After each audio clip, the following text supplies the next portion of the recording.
নমস্কার, আপনারা দেখছেন কলকাতা টিভি আর আমি আপনাদের সঙ্গে নিমাই পান্ডা। ডাক্তারবাবু কী বলছেন এই অনুষ্ঠানে আপনাদের স্বাগত। আজকে যে বিষয় নিয়ে আমরা আলোচনা করব তা হলো অবস্ট্রাকটিভ স্লিপ অ্যাপনিয়া। আলোচনার জন্য আমরা পেয়েছি বিশিষ্ট মনোরোগ এবং ঘুম বিশেষজ্ঞ চিকিৎসক সৌরভ দাসকে। আপনাকে স্বাগত কলকাতা টিভিতে। অবস্ট্রাকটিভ স্লিপ অ্যাপনিয়া এটা কী, কেন হয়? অবস্ট্রাকটিভ স্লিপ অ্যাপনিয়া আমি আপনার দিকে তাকিয়ে বলছি, একটা রোগ বেসিক্যালি যেটাতে আমরা খুব সহজ ভাষায় বলতে গেলে পরে আমরা যখন রাত্রিবেলা ঘুমানোর সময় নিঃশ্বাস নিচ্ছি, নিঃশ্বাসের সেই হাওয়াটা আমাদের লাংস অবধি পৌঁছচ্ছে না, যার ফলে শরীরের মধ্যে অক্সিজেন ড্রপ করছে। কারণ আমরা যে নিঃশ্বাস রুম এয়ারটাকে যে শ্বাসের মধ্যে দিয়ে নিই, তার মধ্যে অক্সিজেন থাকে, সেটা আমাদের লাংসে পৌঁছয়। লাংস থেকে সেই অক্সিজেনটাকে অ্যাবজর্ব করা হয় এবং সারা শরীরে রক্তের মাধ্যমে ব্রেন, হার্ট, লাং, কিডনি সব জায়গায় পৌঁছে দেওয়া হয়। এবারে যদি ওই অক্সিজেনটাই আমাদের লাংস অবধি না পৌঁছতে পারে, হাওয়াটা না পৌঁছতে পারে, ন্যাচারালি অক্সিজেন লেভেলটা ড্রপ করবে।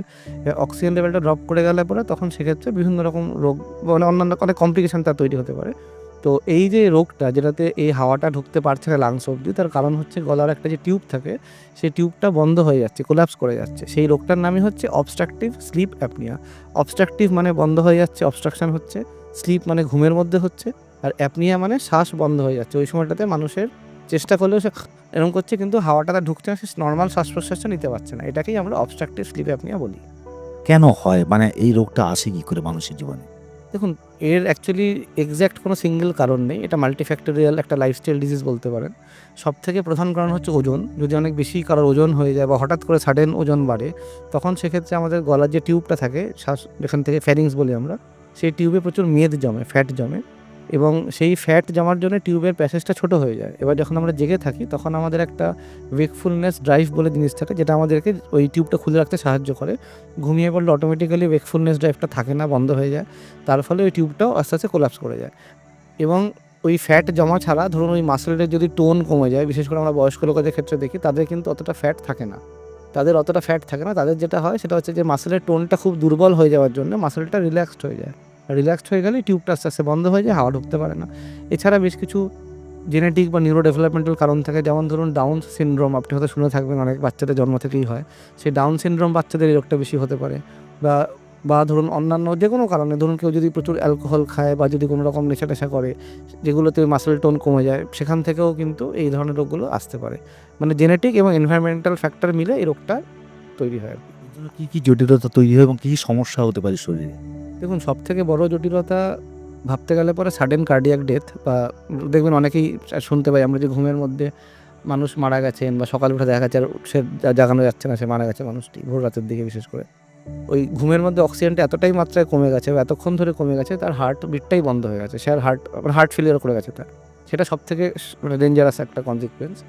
এছাড়া এই ঘটিত অন্যান্য যে কনসিকুয়েন্সগুলো থাকে, যেরকম ক্রনিক্যালি অল্প অল্প করে বারবার হতে হতে কয়েকশো বার ঘুমের মধ্যে অক্সিজেন ড্রপ করছে, রাতের পর রাত হচ্ছে, সেখান থেকে ব্লাড প্রেশার বেড়ে যাওয়া, হাইপার টেনশন বা ডায়াবেটিস বেড়ে যাওয়া, বা ধরুন সেক্সুয়াল ডিসফাংশন, শারীরিক অক্ষমতা, বা ধরুন হচ্ছে যে ওভারঅল ওবেসিটিটাও কিন্তু সেভাবে দেখতে গেলে পরে বাড়ে। কারণ যেহেতু অক্সিজেনটা তো আমাদের শরীরে জ্বালানির কাজ করে, ফুয়েলের কাজ করে। অক্সিজেন যদি ঠিকমতো না হয়, আমাদের খাবারগুলো ঠিকমতো মেটাবোলাইজড হয় না, সেখান থেকে ফ্যাটে রূপান্তরিত হতে পারে। এই একটা দিক গেল।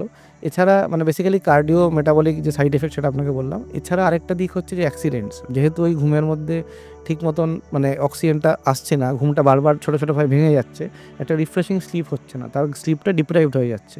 সে হয়তো 8 ঘন্টা 10 ঘন্টা বিছানায় থাকছে, কিন্তু তার ঘুমটা হয়তো 4 ঘন্টার হচ্ছে। এবার দিনের বেলাতেও সেই ব্রেনটা চেষ্টা করে ঘুমটাকে নিয়ে নেওয়ার। তার ফলে সে যখন হয়তো কেউ বাইক চালাচ্ছে কি গাড়ি চালাচ্ছে বা কোনো মেশিনারিতে কাজ করছে, হঠাৎ কিছু কিছু মাইক্রো স্লিপ এপিসোড হয়, মানে ঘুমিয়ে পড়লো, ঢুলে পড়লো, সেখান থেকে কিন্তু বিশাল বড় বড় অ্যাক্সিডেন্ট বা অন্যান্য লাইফ থ্রেটানিং ঘটনা ঘটতে পারে। এর সঙ্গে কি নাক ডাকার কোনো সম্পর্ক রয়েছে? অবশ্যই নাক ডাকা এই রোগটার একটা খুব ইম্পর্ট্যান্ট একটা ল্যান্ডমার্ক বা একটা ইম্পর্ট্যান্ট সিমটম, কিন্তু এসেনশিয়াল সিমটম নয়। এরম মানে অর্থাৎ হচ্ছে যে যদি 100 জন নাক ডাকেন, তাদের মধ্যে 70 জনেরই কিন্তু এই অবস্ট্রাকটিভ স্লিপ অ্যাপনিয়া থাকার চান্স আছে। কিন্তু যদি 100 জনের অবস্ট্রাকটিভ স্লিপ অ্যাপনিয়া থাকে, তার মধ্যে যে 100 জনই নাক ডাকবে সেরকম কথা নেই। জেনারেলি নাক ডাকে, তবে বেশ কিছু মানুষ আছে যারা নাক ডাকে না, অথচ তাদের অবস্ট্রাকটিভ স্লিপ অ্যাপনিয়া আছে। এটা একটা ইম্পর্টেন্ট পয়েন্ট। আরেকটা পয়েন্ট হচ্ছে যে ধরুন এই যে নাক ডাকার যে বিষয়টা আপনি আমাকে বলছেন, মানে নাক ডাকাটা কীরকম নাক ডাকা? কল্পবিস্তার সবাই নাক ডাকতে পারে, সেটাকে আমরা ইম্পর্টেন্ট হিসেবে ধরি না। আমরা ধরি হচ্ছে নাক ডাকার দুটো ক্রাইটেরিয়া হতে হবে। একটা হচ্ছে এতটাই জোরে নাক ডাকছে যে তার যে বেড পার্টনার, তার সঙ্গে যিনি ঘুমোচ্ছেন তার ঘুমে ব্যাঘাত ঘটছে, এটা একটা ক্রাইটেরিয়া। আর একটা হচ্ছে এতটাই জোরে নাক ডাকছে যে বন্ধ ঘরের বাইরে থেকে শোনা যাচ্ছে। এই দুটোর মধ্যে যদি কোনো একটা হয় তাহলে সেটা কিন্তু সিগনিফাই করা যে একটা আন্ডারলাইং অবস্ট্রাকটিভ স্লিপ অ্যাপনিয়া থাকার হাই পসিবিলিটি আছে। অবস্ট্রাকটিভ স্লিপ অ্যাপনিয়া কি পরীক্ষার মাধ্যমে ধরা পড়ে বা কীভাবে বুঝতে পারেন আপনারা? দেখুন, এটা অনেক রকম, একটা কিছু রেটিং স্কেল আমরা ইউজ করি, কিছু সাধারণ প্রশ্নের মাধ্যমে আমরা একটা আইডিয়া করতে পারি যে না রিস্ক আছে কিনা অবস্ট্রাকটিভ স্লিপ অ্যাপনিয়া হওয়ার। সেটা সাধারণ খুবই, করতে 10 মিনিট লাগে পড়তে ফর্মটা। এছাড়া কিছু টেস্ট করি যেটাকে আমরা পলিসোমনোগ্রাফি বলি, সেটা 4 প্রকার হয়: level 1, level 2, level 3, level 4। Level 3 আর লেভেল 4 সেগুলো হচ্ছে পোর্টেবল টেস্ট। পেশেন্টের বাড়িতে একটা যন্ত্র পাঠিয়ে দেওয়া হয়, সেটা জাস্ট মানে একটা নাকে তার থাকে, আঙুলে একটা অক্সিজেনের মেশিন থাকে এবং একটা বুকের বেল্ট থাকে। সেখানে দেখার চেষ্টা করা হয় যে শ্বাস প্রশ্বাস ঠিক মতন আসছে যাচ্ছে কিনা, অক্সিজেন লেভেল ড্রপ করছে কিনা, সে নাক ডাকছে সাউন্ডটা ধরা হয়। এটা করা, এটাকে লেভেল 3 টেস্ট বলি, হোম স্লিপ টেস্টিং। এছাড়া যেটা সবথেকে বেস্ট টেস্ট, লেভেল 1 পলিসোমনোগ্রাফি, সেখানে স্লিপ ল্যাব বলে জিনিস থাকে, যেখানে একটা বড় যন্ত্র থাকে। সেখানে রাত্রিবেলা পেশেন্টকে এসে ঘুমোতে হয়, মাথা থেকে পা পর্যন্ত তারফার থাকে, একটা ক্যামেরা থাকে। ঘুমের মধ্যে ওনার মাথাটা কী বলছে, বুকটা কী বলছে, হার্ট কী বলছে, ইসিজি থাকে, ইওজি থাকে, ইএমজি থাকে, হাত পা নড়াচড়া, এটা ক্যামেরা দিয়ে পুরোটা দেখাশোনা। এই পুরো জিনিসটা দেখতে পারি আমরা যে কী এক্স্যাক্টলি তার সমস্যাটা হচ্ছে, কতবার ড্রপ করছে, কীরকম হচ্ছে, পুরো ব্যাপারটা মনিটর করতে পারি। সেইটাকে আমরা লেভেল 1 পলিসোমনোগ্রাফি বলি। এটা হচ্ছে গোল্ড স্ট্যান্ডার্ড এই অবস্ট্রাকটিভ স্লিপ অ্যাপনিয়া ডায়াগনোসিসের। এই রোগ থেকে ভালো হওয়া সম্ভব? কি চিকিৎসা রয়েছে? অ্যাকচুয়ালি রোগটা খুব ভয়ানক হলে পরেও এটা কিন্তু ট্রিটমেন্ট করা অ্যাকচুয়ালি বেশ সোজা এবং যথেষ্টভাবেই সম্ভব বেশিরভাগ ক্ষেত্রে।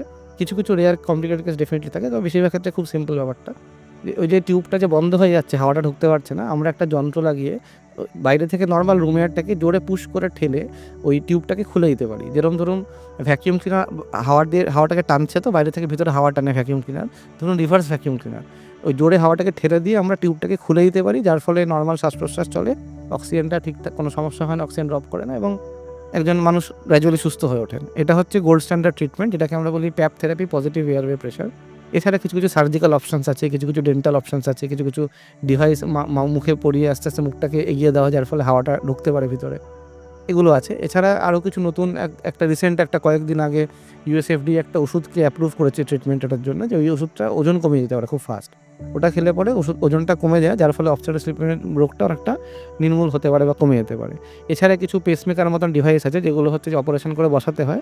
আমাদের যে জিভটা আছে না, জিভটাকে ওইটা ঠিকভাবে স্টিমুলেট করলে পরে জিভটা মানে ঘুমের সময় পিছন দিকে না পড়ে ঠিকঠাক থাকে, যার ফলে টিউবটা খুলে যায় এবং হাওয়া নেওয়া যেতে পারে। কিছু ওরকম ডিভাইস থেকে সেগুলো ইউজ করা হয় ক্ষেত্রে। তবে সেগুলো, এই ডিভাইসটা আমরা অতটা ওই পেসমেকার মার্কা জিনিসটা আমরা খুব একটা এখন ইউজ করি না, কিন্তু মানে ইন্ডিয়াতে এখনও জাস্ট এখন এক্সপেরিমেন্টের ব্যাপারে চলছে। সিপ্যাপটাই হচ্ছে বেস্ট ট্রিটমেন্ট, যেটা এই ক্ষেত্রে কাজে লাগে। অবস্ট্রাকটিভ স্লিপ অ্যাপনিয়াতে ভুগছেন এমন যারা রয়েছেন তারা ভালো থাকবেন কি করে, কি পরামর্শ আপনার? প্রথমত ওজন কমানোর চেষ্টা করতে হবে, এটা অ্যাক্টিভ লাইফস্টাইল মেনটেন করতে হবে, অ্যালকোহল বা অন্যান্য নেশার জিনিস পরিত্যাগ করতে হবে, ফ্যাট জাতীয় খাবার কম খেতে হবে এবং যদি ধরুন কিছু বিশেষ রকমের এক্সারসাইজ থাকে গলার বা কিছু অন্যান্য, সেইগুলো করলে পরেও অনেকটা উপশম হওয়া যেতে পারে। ধন্যবাদ আপনাকে। অবস্ট্রাকটিভ স্লিপ অ্যাপনিয়া নিয়ে আমাদের সঙ্গে মূল্যবান পরামর্শ শেয়ার করলেন চিকিৎসক সৌরভ দাস, তার জন্য ধন্যবাদ। এবং আপনাদের বলবো যে আপনারা এই পরামর্শগুলি যদি আপনাদের কাজে লাগে তাহলে আমরা অবশ্যই, আমাদেরও ভালো লাগবে।